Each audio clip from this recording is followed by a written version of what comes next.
Sir, 8 lakh crore টাকার দেনা আমার সারা পশ্চিমবঙ্গের মানুষের প্রত্যেকের মাথার উপরে, আপনি যারা যিনি মুখ্যমন্ত্রী আছেন তারও উপরে আছে, আমাদেরও প্রত্যেকের উপর আছে। আমি আপনাদের কাছে আবেদন করব, এই আগের সরকারের যারা সদস্য সমর্থক ছিলেন, পঞ্চায়েত থেকে শুরু করে মুখ্যমন্ত্রী অবধি, তাদেরকে ভালো করে ঝাড়াই পোছাই করা হোক। আমি দায়িত্ব নিয়ে বলছি, পশ্চিমবঙ্গের এই 8 লক্ষ কোটি দেনা 1 সপ্তাহের মধ্যে মিটে যাবে, 1 সপ্তাহের মধ্যে মিটে যাবে। আমি সজল ঘোষের সঙ্গে একমত।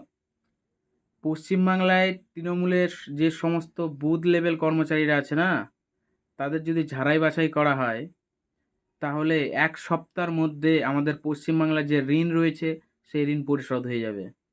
উচ্চ স্তরে যেতে হবে না, শুধুমাত্র বুথ লেভেল কর্মচারীদের ঝাড়াই বাছাই করা হোক।